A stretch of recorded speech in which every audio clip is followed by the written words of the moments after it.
Sing that song, God didn't give me. And God didn't give me a spirit of fear, but He gave me a spirit of power. God didn't give me a spirit of fear, but He came to bind the enemy. To bind the enemy, set the captives free, that I might live in victory. I'll stand and fight with all God's might, turning darkness into God didn't give me.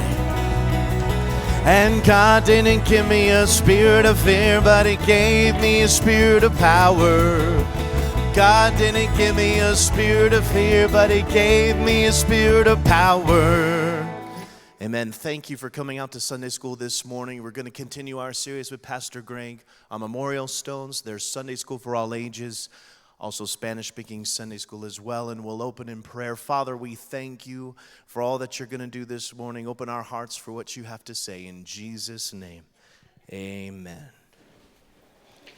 Amen. Good morning. If you have your Bibles, you can turn to the book of Joshua, chapter 4. We're going to continue in the series entitled Memorial Stones. I am telling the story of our church and our fellowship, where we came from, and we're learning lessons about why we do what we do, the way that we do things. And this is called Memorial Stones, the title is based on this verse we're going to read, Joshua 4:4-7.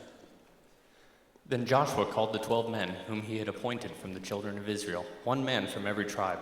And Joshua said to them, "Cross over before the ark of the Lord your God into the midst of the Jordan, and each one of you take up a stone on his shoulder according to the number of the tribes of the children of Israel, that this may be a sign among you when your children ask in time to come, saying, 'What do these stones mean to you?'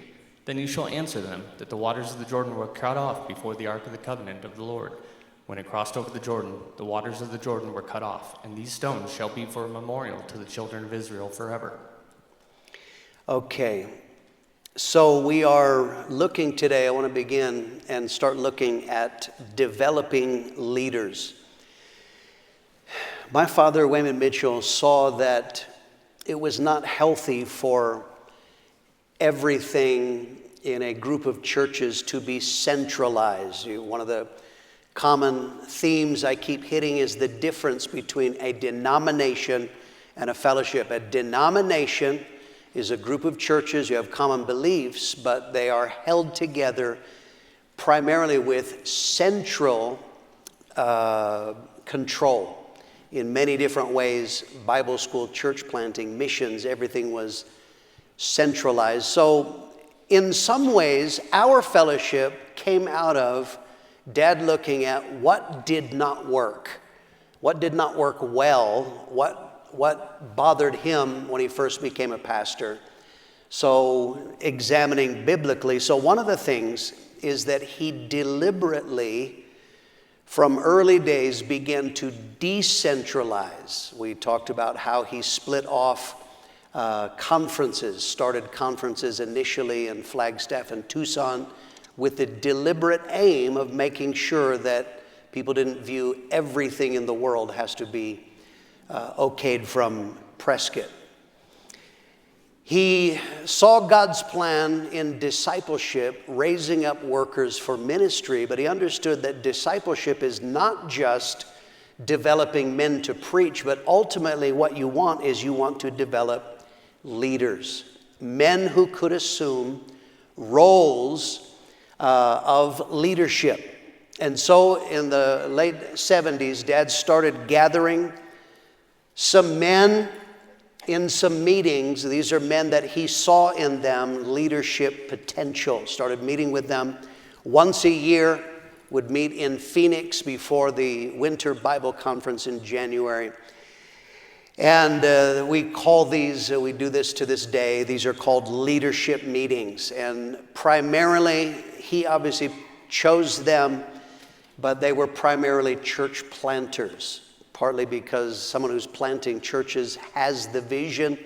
You can't be selfish and be a church planter. You're wanting to send and give out. But also, it is church planting that causes men to grow because it will force you to lay hold of God in many, many different ways. So he had leadership meetings. The purpose of the leadership meetings, there were several purposes. Number one, Dad wanted to impart leadership principles into these men. So part of it was Dad would always teach, my father would teach, and he was basically showing these men how he thinks. That is a very important part of leadership and pastoring, is how the man, not only he speaks, but how does he think? How does he look at life? And he was trying to put that into men. But the second major part of leadership was that he wanted these men to wrestle with issues that were causing trouble in the fellowship, whether they were current issues or whether they were things that he could see down the road. That's a part of leadership. You're not looking just at today, you're looking ahead. Here's a Bible principle: revival brings life, and life brings problems. Okay, let's think about Acts chapter 15. The book of Acts is a pattern of revival, the move of God. What started happening is God is pouring out his Spirit. People are getting saved. This is the era of the Holy Spirit. Gentiles started getting saved. Churches started growing in different places. This is a wonderful part of the life of God. But as a part of that life, now you have Jews and Gentiles that are forced together in the church, which is God's plan. But what happened, Acts 15, you started having Jews who said, wait a minute, these people are eating ham sandwiches. They like bacon. They must be from hell. Now, actually, they were talking about circumcision and some other Jewish law principles. So they started saying to these on fire Gentile, non-Jew converts, you can't really be saved unless you're circumcised and you follow Jewish food patterns. So this created a crisis. This is tension between, if you're a Gentile, you get saved, and you're a man, you're not very excited about the idea of getting circumcised as a mark of salvation. And so this is a conflict. So what happened in Acts 15, they had the Jerusalem Council. We are not congregational. Okay, you understand the different types of church governments. How are churches structured? You have eldership, you have board-led, you have congregational, which is everybody voting. How do you think the church should be run? I got an idea. In that form, you get a strong personality, and he drives even if he's not wise. We are a pastor-led church, but we are also led in a larger sense now in our grouping of churches by leaders. Acts 15, the answer for the apostles was, we need to have some leaders meet together. Let's hash this out. Let's wrestle this idea through. Do Gentiles have to follow Jewish law in order to be saved? And they said it's leaders that have to do that. Acts 15, verse 6. Now the apostles and elders came together to consider this matter. Okay, we're going to settle it for all of the churches, but who is going to decide? It needs to be leaders. We're not going to vote. We're not congregational. We're led by men of God, but these men met together to discuss it, and then they came to a decision. No, you do not have to follow the Jewish law in order to be saved. So this is what leadership began. We had life. The churches are growing rapidly. I don't remember what number we were up to last time we met. I told you I'm giving you the numbers as we go along. We're rapidly growing, and so we discovered, just like the book of Acts, life brings trouble. Life brings conflicts. Some of these would be simple, such as we started planting in big cities, multiple churches in the same city. That's great. There's millions of people, plant more than one church. So, but here was a common problem that started arising. You have an existing church. A brother comes and wants to put a church, and he puts a church 2 blocks from the existing church. So now this causes a fight. Now they're fighting for the same buildings, their outreach in the exact same areas. So that this is, now you got guys, they're mad at each other. They're coming to conference and they want to fist fight. We got some pretty rough dudes saved.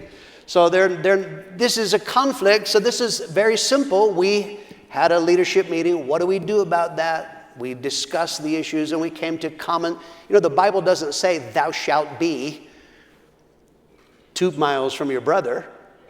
But leaders met and they said, it doesn't make sense. If you're going to plant a church in an area where there are existing churches, your church needs to be at least 2 miles away. That's wisdom. That's common sense. Marriage. This is a very simple one in early days. Is now we had multiple churches, so conference. Remember, we have church Bible conference and dating service. There are people, that's how they view conferences. They come together to get a wife, to get a husband. So we started having ladies from one church, men from another church, they get married. And so this was a simple problem, is you'd have a great disciple. He is on the path to preaching, but he met a girl from another church, and that pastor was saying, yeah, come, this great disciple, you need to move here. If you want to marry this girl, move to my church. And so in some cases that would disrupt the program. So again, this is a conflict that's not going to work. So leadership, what do we do about this? We came to conclusions. Very simple. The Bible doesn't say this, thou shalt, but this is common sense. In our fellowship, you marry from different churches. Where is the wedding held? In the girls' church. Where do you live after the wedding? The guys' church. That was common sense. And once we established that, then that did. We met about pastoral moral violations. What happens when a pastor sins? What do you do with him? Do we be like the Catholic Church and move them on to another parish? And we said no, and initially there was not clarity on that. We met and said no, pastors, if pastors sin, they're involved in a moral violation, we remove them from ministry for a minimum period of 2 years, a harsher standard than anybody else. So these are things that we began to leadership. So what would happen in leadership is we often, seeing a potential existing or a future conflict, a leader is given a task. Here's the problem. You study it biblically, bring a lesson or a sermon before all of the men, and then we will discuss it. We will hash that out. And so now it would be discussed by leaders who had a larger understanding. They were church planters. And then we would reach a consensus. This is what we're going to do. And so in doing this, I want you to understand, my father was showing trust in men. Okay, he was deliberately widening the decision-making base. My father did not want to be the Pope. Okay, he did not want everything to be Prescott and you had to consult him. So he deliberately involved other men, making them wrestle, getting their wisdom. And so one of the things that happened, leadership expanded the ability to deal with problems. Because now you had leaders in areas, in different parts of Arizona, New Mexico, Colorado, wherever we were planting churches. Now we tend to, if there is a conflict in the church, we follow lines of authority. In other words, you don't go to the top, you talk to that pastor's pastor. But then we also, if you had multiple churches in an area, you have an area leader. He can meet with people. He can meet with brothers. He can sort that out. So now that means you are expanding, and that was, I don't know if you understand how much that is to my father's credit. He deliberately did not want to make everything focused on him. And so this was an early lesson. It had to do with developing leaders. We do this to this day. We meet every January just before the Winter Bible Conference. Now, of course, it's expanded. We probably have 60 leaders or so, men that meet from, 20 different nations. We gather together. Same thing, imparting leadership, wrestling with issues, dealing with things in areas. And we expand the leadership base. As a church becomes a conference center, they become a leader, and they become part of that decision-making process. Let's look, secondly, this is now a major part of our history, is the call to Australia. We planted the first church in 1978 in Perth, West Australia. I just alluded last lesson. 1979, a change had to be made. We had to send in a new worker, and he took the church in Perth. In November of 1980, my father went to Perth, West Australia to preach a revival and help the church. It was growing. God was doing good things. He went to check up on things, but to be a blessing. While in a hotel, one night in a hotel, God spoke to my father and told him, I want you to go to Perth. Because at this time, God reminded my father he had received various words and prophecies in the past about his ministry. I have a picture. Remember, I'm showing you photos of my dad's Bible. This is one. And you see here a word that he had been given in 1978. Depart, I will send you to the Gentiles. God spoke that to him back then. He didn't know what that would be, but this was something he had also received from other people. My father had a relationship with God. God was preparing him. You are supposed to go. Australia had incredible potential. Of course, it still does, but my father looking at Australia, Australia is a melting pot. It is unbelievable. People from other nations. When I last pastored in Australia, I left in 1997, the city of Melbourne, the area of Footscray. At that time, I counted, we had 35 different nationalities. And I'm not talking about I have 1/16 Cherokee blood. I am talking about people direct from other nations, an incredible melting pot of people, of course, who now have access to their home nation. Australia, secondly, had a strong economy, very, very strong economy, and this meant that there would be money to plant churches and there would be money for world evangelism eventually. The man who was pastoring at that time in Perth, my father saw real potential in him. He hadn't, as far as I know, he had planted a total of one church at that time. That was in Australia. But nonetheless, he was a good preacher, so Dad saw potential in him. And after God spoke to him on that trip, he talked to this man, and they arranged to swap churches. That man would take the church in Prescott. Dad would go and take the church in Perth. And so a number of other words, these are from my father's Bible. The abundance of the sea shall be converted unto thee. The forces of the Gentiles shall come to you. And you'll see here, he wrote Australian Thrust. God spoke that November of 1980. It was when God told him to go. He began to speak to him about what God was going to do in Australia. Next text from the Bible, you see here, verse 5, the sons of the alien be your plowmen and your vine dressers.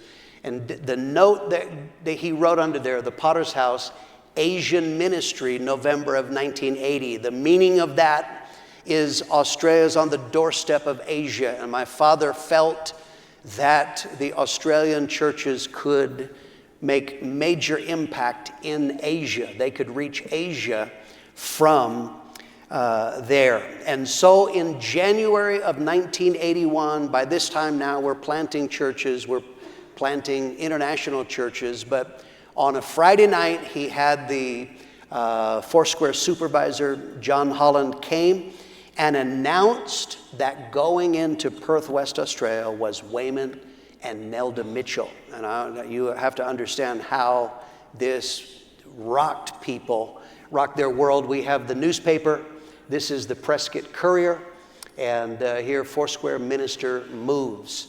And that article tells about that my parents were moving to Australia. This was very powerful. It rocked people in different ways, but one of the ways it rocked people was He wasn't just talking about world evangelism. He wasn't just saying, you need to go. He was doing it. My father believed in it. And Dad, from the earliest days of salvation, he loved missions. He loved world evangelism. They had missionaries that would come and speak in his home church in Phoenix, Arizona. He would talk to them. There was something in his heart that he loved that. He was stirred by T.L. Osborne Miracle Crusade footage from overseas. My father wanted to be a part of that. Of course, through discipleship, he started doing that by sending, but now, here, January of 1981, he announced he was going to be going. They weren't going to leave for 5 months. They had to get their visas, and then I had to finish school for the year. But from the time that he announced that, God kept giving him words. People would give him words, or God would speak to my father in his daily Bible reading. We have some of these here. Here's Acts 2:8. Ask of me, and I'll give you the heathen for an inheritance, the uttermost parts of the earth for your possession. And the note that he writes under that is Australia. God spoke that in March 20, 1981. They announced in January he's not going to leave till June, but God is speaking to him of what he was going to do in Australia. Next picture from his Bible, and this is in the far right. To the isles afar off that have not heard my fame or seen my glory, you shall declare my glory among the Gentiles. And he very much felt that this was speaking about Australia, numbers of islands that Australia would make impact from there. And then one more from his Bible. The next one here, I'm the Lord that teaches you to prophet, that leads you by the way that you should go. This was spoken again, Perth, November of 1980. That was back when God originally told him to go. And the note there, you probably can't read his writing. It says, because I have obeyed God in Australian thrust, fruitfulness of ministry shall be. And he was given this word when he went to a conference in Madrid, Spain, September of 1981.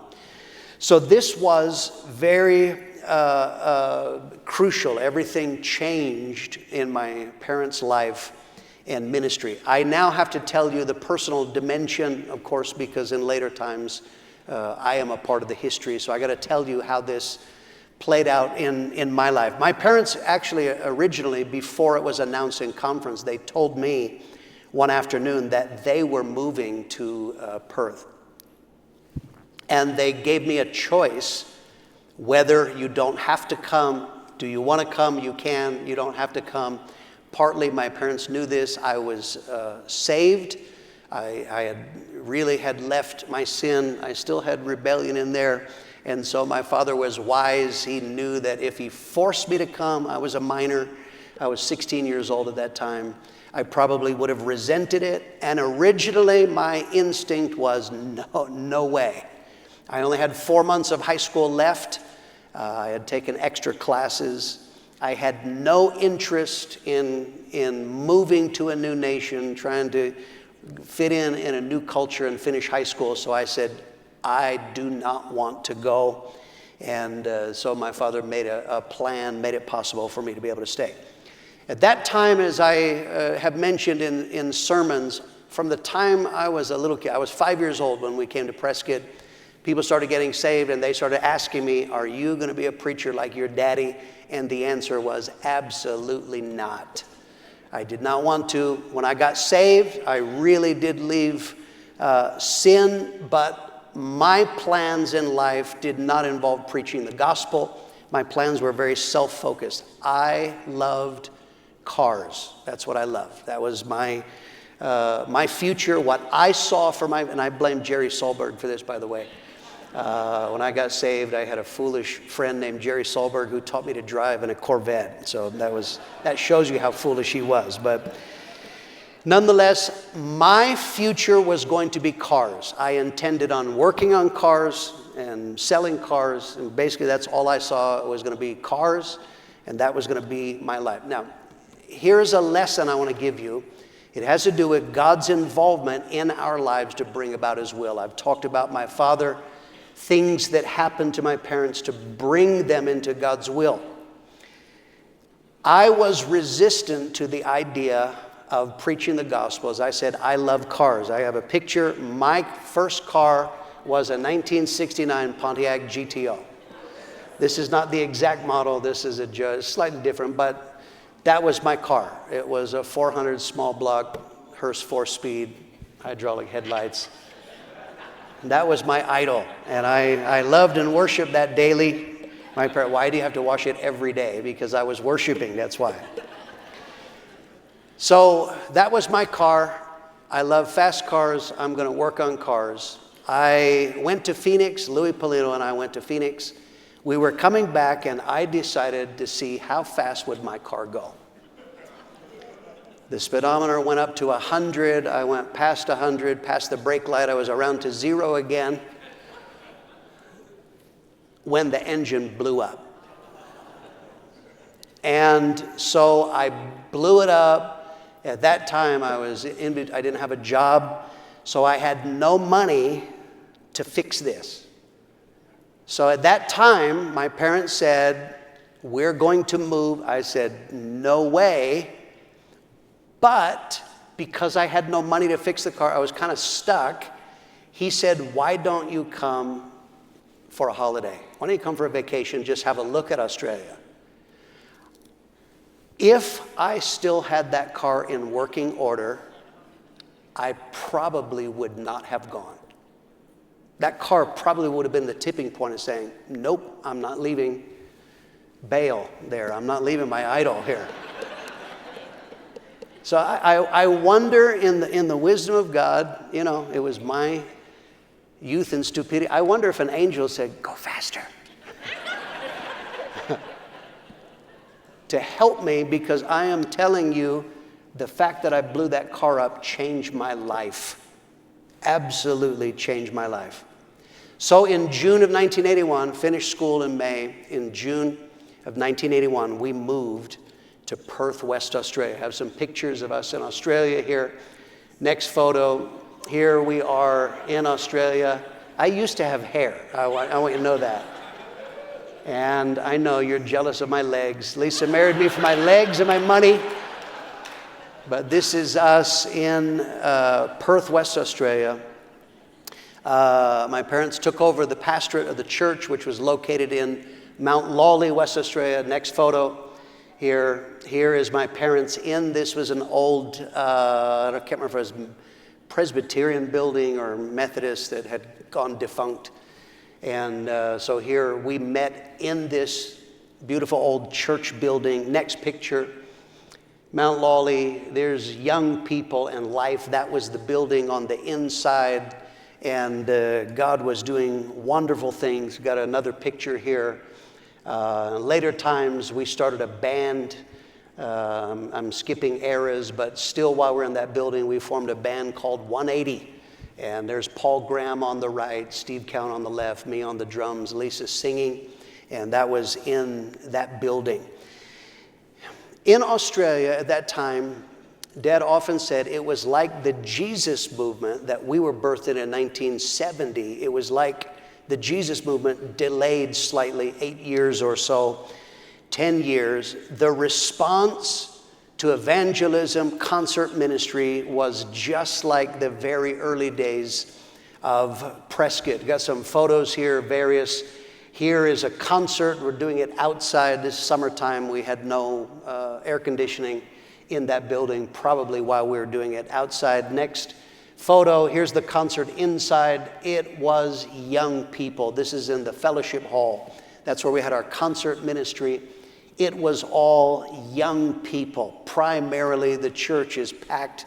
It would be like hippies. These were surfers and hippies and different people, but it was absolutely alive. Next photo, here's a street outreach. In Australia, when they say mall, a mall in English nations doesn't mean a shopping center. A mall is a brick-paved street, and because it's a street, they can't keep you off it. It's a public place. Hay Street Mall in downtown Perth. We started having outreaches. Next photo. Here's Terry Slate, still in the church to this day. Terry Slate, street preaching in the Hay Street Mall. Next photo. Here I am, street preaching in the Hay Street Mall. That would obviously be a little bit later on, but I'm just showing you some of these street outreaches. Next photo. Here is Russell Plummer. Russell Plummer was one of the first converts when Ron and Susie went there. He was there from 1978, still in church to this day. Great blessing. There he is. That is either the Hay Street Mall, or they built another one parallel to that called Forest Chase. So people are getting saved by the droves and radically converted.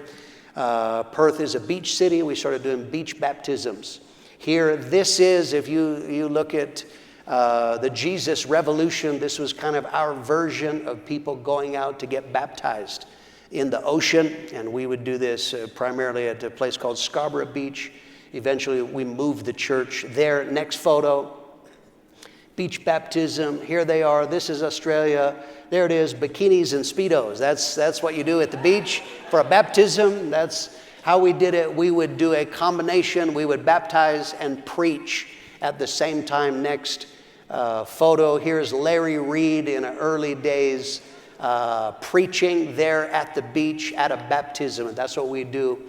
Next photo. Here is us there. There's a young Steve Zapata. And there we are at a baptism. So God was doing something absolutely incredible. My reference points, when I first came here in 2004 and someone said, oh, the concert was good. And I said, why? The night before we hadn't had any visitors. I said, based on what? Hot licks on the guitar? In my reference points from Perth, people would get saved and they would get powerfully saved. It was not uncommon by the next Saturday at the concert, they would be giving their testimony. It just was a radical move of God. But the greatest thing that happened, people getting saved, was already happening before Dad got there. But what Dad did is he accelerated discipleship. And this was the previous guy was a good preacher. As I say, I only know of him ever planting one church. That was in Perth, and that was not his convert. But Dad, from the time he got there, would meet with men at breakfast, something we still do to this day. And that would be a time that men could ask questions. I have a picture. This is in later years. Some of these are pastors now, but that is what my father did from day one. When he was there, he was meeting with men to answer questions and to impart discipleship in there. Dad came and he preached again and again on destiny. He would talk about God has a plan for your life. God could use you, and would stir. And many of these were surfers that didn't work jobs. They were on the dole. They were on welfare. But he began to challenge them, get jobs. Let God use your life. And this was profound. He started doing discipleship classes regularly. Next photo. This is the building in Mount Lawley. It's a suburb of Perth. That place is holy to me. Now remember, I am going to Australia just for a look because my car is blown up. That's why I'm there. I'm going back to America and getting on with my life of cars. In that building, just weeks after we arrived, my dad did a men's discipleship class on how to study and how to put together sermons. That has nothing to do with me because it's not cars. It has nothing to do with me. I'm never going to do that. So I'm there. It's great. I'm, with the guys. But while Dad, that place is holy. Every time I go back to Perth, I go back to that building and I worship. And I thank God because at the back of the building, while he was talking about putting together sermons and preaching, God spoke to me. I'm 16 years old, and God said, that's what I want you to do. And the moment God said that, I said yes. Immediately, everything changed. From that moment, I left. I have never gone back to cars again. I had no interest in it. I began to order my life. For that, we got into the car. I shocked my father. I put my hand on his and I said, Dad, I want to be just like you. And he knew what a change that was. Everything, I began to study. I began to absolutely aim my life toward the call of God. That meant I had to go back and get a visa, finish up high school, and go back. Dad arranged, as I said, the moment he arrives, he is talking vision, vision, vision. He is now telling these Aussies, why are we here? And he began telling them, he arranged to have what he called a vision luncheon. Fed everybody chicken. We met at the Maylands tennis club. They had a hall you could rent. And Dad started, first of all, just explaining the vision, kind of what I'm telling you. He began to tell the story and began to say, I am here to raise up Australians to reach Australia, and from Australia we will reach the world. This was incredibly moving. He put up a map of Australia. We actually have a photo here. This is very grainy because it's not a photograph. I actually pulled this from a video. I don't have access to the photo. That map, after explaining, here's the map of Australia, and he said, now vision, the people have to buy in. So he said to the people, these are now Aussies, where do you want to see churches planted in Australia? Now you have to imagine from me, I've been there only weeks. I've only been to one airport on the way to Perth, and I've been in Perth. I don't know any of these places, and many of the Aussie names are strange anyway, and to American ears, but they began to talk about these cities. Something started to happen to me as they're talking about cities that I have no idea where they are. God began to do something in me. Could it be that one of the cities on that map of Australia God would have for me? Maybe God would want me to go there. And that is exactly what eventually happened. Lisa and I went to a place called Launceston in the island of Tasmania. Kind of a humorous note, you know, in cultures, you always have between cultures, there are words that are bad in one place, they're not bad in another place. Kind of humorous. We've only been there a few weeks. Where would you like to see a church? One of those words that's not bad to Aussies is the word hell. And so where do you want to see? A lady lifted her hand. She said, we need to plant a church in Kalgoorlie because there's a hell of a lot of miners there. Hell of a lot of sinners there are in Kalgoorlie. And Dad was like, okay, all right. And he dutifully made a mark on the map of Kalgoorlie. And sure enough, we did send a church there ultimately to Kalgoorlie. The moment Dad came, 81, he had the first conference in February of 82. He is there to plant churches. He didn't waste time. He had only been there from June to February, 8 months. And we had the very first conference in February of 1982. Got a picture. Here is the stage. It was so packed, people had to sit. That's back the old choir in the Presbyterian church. This is jam-packed. Harold Warner came. He was one of the speakers in the first conference that we did. That's me leaning over, talking during church in the back row, like you're not supposed to do, but I was doing that. But this is here. Next photo is, here is Dad. There's the people behind Dad worshiping, and that is in the first conference. Next photo. Here is a picture of the crowd. Now God is saving people. The church is growing rapidly. He invited numbers of the other Foursquare pastors because we were a part of Foursquare there, and they came. So here's the crowd that is there, and you see Dad there on the front row in his safari suit. That was very Australian at the time. Then the next photo is on the Friday night. I'm pulling this one, old issue of the Trumpet.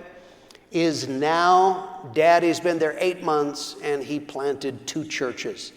The Carvels and the Trotts. The Trotts went to Port Hedland, if I remember right. The Carvels went to either Adelaide or Collie, I don't remember, but one of the two. And so now the die was set. People began to see. Remember, they had never seen a conference. The first church that was planted, they didn't have a conference. They just announced it one service. So now they're seeing the pattern of what you see. 5 days, 5 nights, 4 morning seminar days, and then on Friday night, here is the first of the churches that Dad planted. Next photo. In the next, here are the workers at the end. They laid hands on all of the pastors that were existing. Numbers of those were foursquare, and then we had a total of 3 that were planted from us. The next conference, here's the next photo. Here's Nigel and Yvonne Davies. Nigel was the best man in my wedding. They were sent to Bustleton. And so now the die is set, conferences and planting churches. And so that is the will of God. And so this was something that my father had the ability to impart vision. People wanted, when they heard him preach about vision and what there was something in them, they said, I want to be a part of that. And they saw that Australians could reach Australia, and from that time, church planting began to take off. God was doing a powerful thing, and then we'll come back to Australia later. Final section I want to talk about today, staying the course. This is a profound lesson that we have to learn to this day. As I said, Dad put a man in Prescott because he saw potential in him. He had only planted one church. He had pioneered, did okay, but he was a good preacher, and Dad saw potential. That's my father. He's always looking beyond what you are right now. My father always is looking at what you can be. And so he gave this man the opportunity of a lifetime. This man came and took over the pastorate of the Prescott Church. And of course, because of being the pastor of Prescott, that meant you're going to have influence in our rapidly growing fellowship.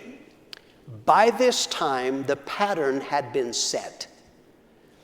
It was my father who wrestled through, what is God wanting us to do? What should a church be? But by 1981, the pattern was set. We were no longer, we knew. It is to this day, you see what is the motto, the slogan of our church, of our fellowship. It is evangelism, it is discipleship, church planting, and world evangelism. That is what we are. It was set. So this is a Bible pattern. It has to do with that principle of pattern. Hebrews 8, verse 5. Who served the copy in the shadow of the heavenly things, as Moses was divinely instructed when he was about to make the tabernacle. For he said, see that you make all things according to the pattern shown you on the mountain. Okay, pattern, template, blueprint. Moses, I want you to build a tabernacle. What should it be like? I showed you the pattern. All you have to do is follow the pattern. The man took over this church. All he had to do was just keep doing what you saw. Just keep doing what you were taught.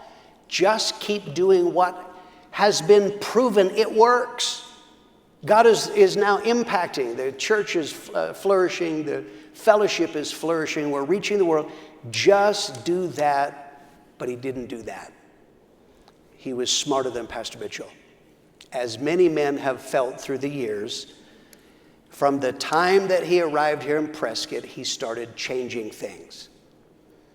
He was going to do things better. Immediately, he lessened outreach and started changing some of the outreach focus. He took over the leadership of Prescott. Another man took over at the exact same time, took over the leadership of the conference church in Flagstaff. Both of these men, they became enamored with the church growth movement. And you have to understand how this is dumb as a box of rocks. In those days, you couldn't even watch a video. You couldn't even go to a website and see. They read a book and they saw a couple of articles in a magazine. And so they proposed to change the fellowship from what was proven. Let's follow these guys that I don't even know who they are. And we're now going to do things like they say because I read it in a book. Do you understand how dumb that is? But this is the problem. He began to change. He made some unwise decisions, both in the church and in the fellowship, caused people to lose trust. And so what began to happen, my father began to hear that there were rumblings of trouble in the Prescott Church and among pastors in the fellowship, that the end result is ultimately you can have a split, or you can lose the work of God in the church or in the fellowship. So my father had to make a very difficult decision. When he went to Australia, he loved it. That is what he wanted to be from the time he was a new convert. He wanted to be a missionary. And now he is starting to plant churches. He's reaching people that have passports to other nations. He saw himself staying there for life.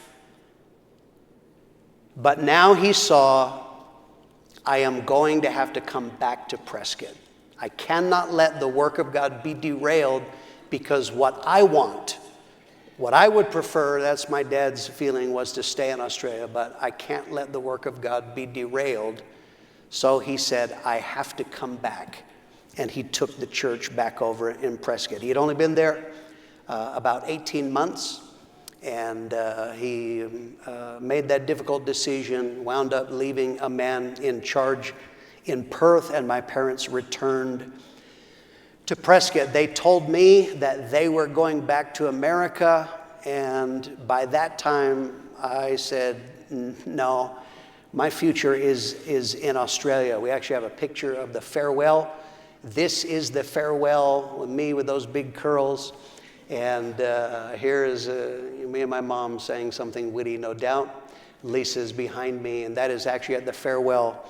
By this time, I had a job in Australia. I was doing an apprenticeship. I was involved in ministry. Lisa and I played in bands. And then Lisa and I were now headed for marriage. Here's a picture, next photo, of a young Greg and Lisa. And here we were headed for marriage. We were I met Lisa in church. I first started talking to her on outreach, in prayer meetings. We are going to do the will of God, and we're going to do it together. So when my parents said, we're going back, it was an easy decision. I knew that my future then was tied to Australia. They left, I stayed in Australia. From that time, the vision that God had given my father, it began to multiply. God's plan in the earth is multiplication. It is not just getting people saved, training them for ministry, or even just planting churches. It is that churches plant churches that plant churches. And now you have a multiplying power. Genesis 9, verse 7. And as for you, be fruitful and multiply. Bring forth abundantly in the earth and multiply in it. Okay, this is God speaking to Noah. His plan from the beginning is multiply. If one church is doing right, getting people saved, making disciples, and planting churches, that's not enough. You can't reach the world. But if you plant a church that they're getting people saved, they're making disciples, and they're planting churches, meanwhile, the original church is planting churches, they plant churches, and they're getting people saved, making disciples, and planting churches. Now you have a multiplying power. Now this is exactly what happened, is in our fellowship. Now we had multiple churches, planting churches, and those churches started planting churches. We have up on the screen, now we get up to 1983.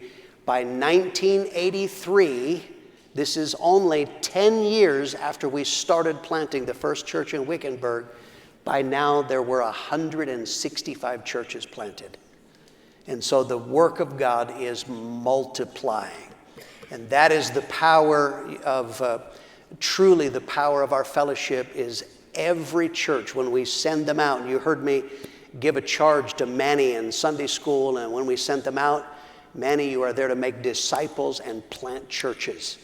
Because if we do that, that is the multiplying. Now we have churches all over the world. We're in 135 nations or so. And we have churches planting churches. They get people saved, planting churches. It is the power of multiplication. And that is the strength of our fellowship, is the multiplying power of God. So you see here, we're up to 1983, and now only 10 years after we started planting churches, from one church, now there are 165. And that was growing rapidly because many of those that had been planted were now planting out, and some of those started planting their own. The multiplying power is the strength of our fellowship. So this is just a few lessons of where we come from. I'm going to talk in later lessons then. Pastor Mitchell returning to Australia and some other dimensions. But this work we got. Pastor Jesse was just in Perth. I was so excited. Just this past week, he was able to go and preach in pastor seminars in Perth. In the home church. Lisa and I were sent from the church. Now it's in an area called Beachboro, but it's still in Perth. And Jesse was able to see it. He was able to go up to Kings Park and see the place where the photo I have in my office, he's able to see that and able to see for himself the multiplying power of God. We are reaching the world through the power of multiplication. God bless you. We'll stop there, and our service will start at 10:30.